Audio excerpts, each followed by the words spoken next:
VP, nakausap niyo na rin po ba si ES Medjaldea? Natanong niyo na po ba kung kamusta na po yung kalagayan niya? Bago ako bumisita dito sa detention center, bumisita ako sa kay attorney procedure, pero nasa hospital pa rin siya. Okay. I'm doing therapy na yung next of kin tomorrow. So that is one less worry sa amin dahil may family member na mag-asikaso sa pamilya. Ano po yung procedure? Yun po ba yung paglalagay ng stent daw? Hindi ko sabi hindi ko alam Okay. kung sinabi na niya tanong na lang natin si ES Medjaldea kung ano yung procedure.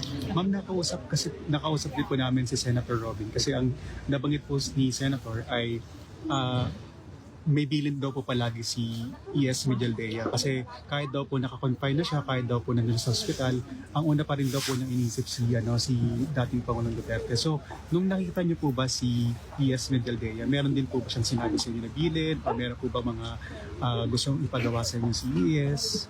Meron po bang gano'n? Wala siyang bilin sa akin. Napag-usapan lang namin yung kanyang health condition. Yun lang yung and successful naman yung procedure. And then kung ano yung mga advice niya. Okay.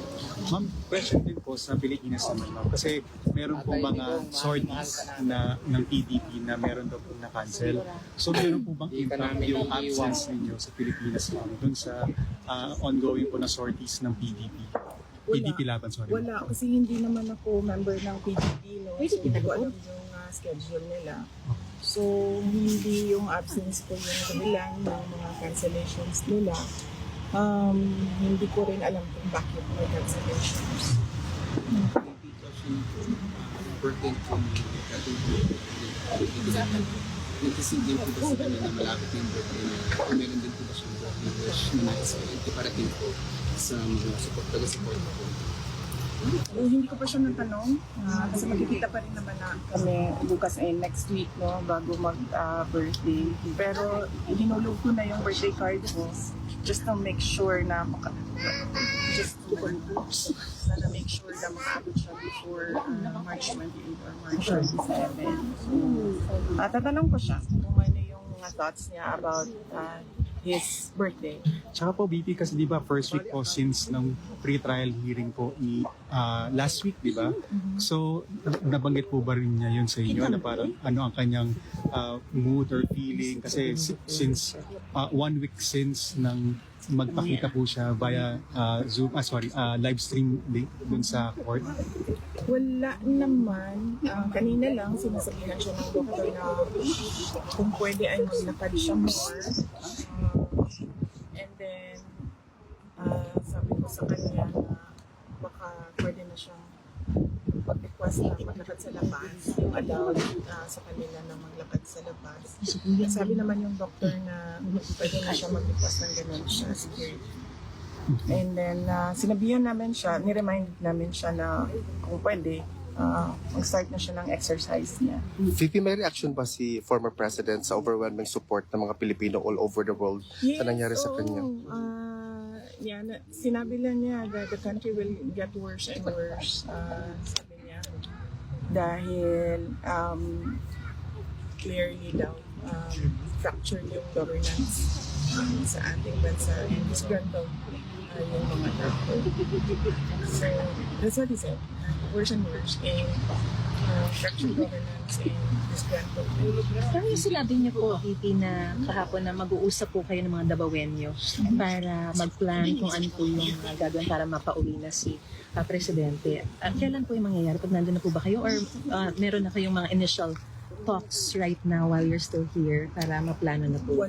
Wala pa. Iwan ko na lang kung gusto nila pag-usapan na ngayon, iwan natin yung doon kasi may mayor naman sila, may vice mayor naman sila, may mga konsehal naman sila.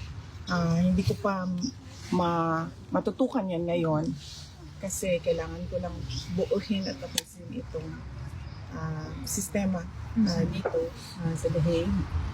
At yes, ang next na pag-uwi ko sa sa Davao ay sa election day pa dahil bumoto ako sa halalan. Dito yung sinabi niyo po kanina, sinabi po nila so be it. Ano po yung mensahe niya po doon sa So be it, he was referring to his fate. Sabi niya, ipapasuggest ko na yan lahat.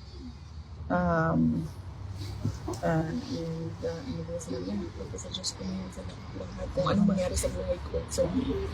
Ang hirap mag-recall from memory. Yeah. Kasi ang Pero paper and pen doon sa loob. ma'am, parang ibig sabihin po ba nun, parang kumbaga parang tanggap din niya kung hindi siya makabalik ng Pilipinas? Meron din po kayong sinabi. Sorry. Paano siya? Hindi naman ganun. Sorry po. Nagtatanong lang Okay, ako. relax guys, relax.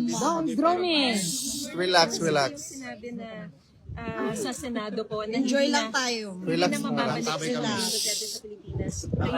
Relax guys, relax. Ang nagsabi nun, yes. Meron po ba kayong ibig sabihin doon na sorry, pasensya na po Okay, kayo. no worries. Nagtatanong lang ako, nagka-clarify lang po ako kung ano pong ibig Ang, sabihin po. ang ibig ko sabihin nun is yung discussion sa Senate hearing. Meron silang discussion kung tama ba ang ginawa, hindi ba tama ang ginawa, illegal ba ang ginawa, hindi ba illegal yung ginawa. Sabi ko nga, it was an extraordinary action. So kahit na anong pagtatalunan nila doon, whether it was a kidnapping, it was an extraordinary condition, it was murder or not, hindi na nila bubalik yan. Sinandiyan siya sa loob.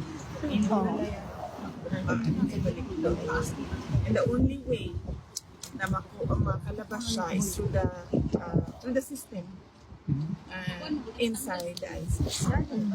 VP, Yun yung Pero confident naman din ang buong pamilya and the legal team. Buong Pilipinas, confident. Buong mundo. best siguro if you ask Attorney Kaufman. Yung talaga ang buhay. Yeah. BP, ipaabot lang, ma'am. Relax lang tayo guys. Relax lang tayo, First of relax. all, ipaabot ko, BP, na lahat ng European country, para i-recognize ko rin yung mga malalayo, taga Norway, taga New Zealand, Hawaii nandito, Greenland. So lahat ng European country, i-mention ko para malaman na nandito talaga. Every day yan nangyari kasi since dumating si PRRD, dito ako harap. Protestor. Ano yan ninyo? Yan ang ipaabot ko. Para malaman din niya, like, tulad ngayon, ngayong araw na ito, March 21, Friday. Sulat siguro natin, March 21, Friday, tapos lagay niyo yung mga pangalan niyo, tapos ihulog niyo na lang dyan sa, alam niyo na yung post. Ginawa namin ngayon, ma'am. Ginawa namin ngayon. Yung yellow box. Late kasi kayo. Nandito ba si Nenita? Kami BP, yung organization namin, United Filipino German International, alam mo na yung BP Betty Prado. Oo, ako, taga Davao ko, alam mo na kung sino. Oo. Alam na. Ganda siguro na, ano yun ma'am, every time na mayroong nandito, magdala ng paper and envelope, sulat yung pangalan. Attendance, ma'am. Ipaabot, BP, ipaabot dito dahil yung ibang mga members talaga namin sumasakit na yung tiyan dahil sa problema, umiiyak pa yung mga, sabi ko, kayo maniniwala dyan sa mga fake news dahil yung paninira, sumasakit na yung tiyan nila dahil lang nag-commit yun sa consumption. Ngayon, ipaabot ko ngayon, BP, na maganda yung okay yung ni PRRD kasi talagang grabe. Ikumo ba mo tanan ba sa sulod Relax, ng relax, about relax. sa kuan bitaw ka naman to'y question yesterday I think or the other day sa imuha kung pwede ba maghatag og pagkaon kang tatay bitaw. So nangutan ako sa sulbutan man ng mga nasa tubangan kanang pwede daw bisan gamay nga buka ni face or anything ay mong gusto isot sa imong heart nga ihulog lang dito pero food is not allowed na makonta kay naaman daw tinud ba VP na daw listahan dito sa mo bisita bitaw kung nai-order na pagkaon si tatay nga something ingon na. Naigisulti ang guard nga ingon na VP. Listahan sa bisita. No, I think kanang kung order bitaw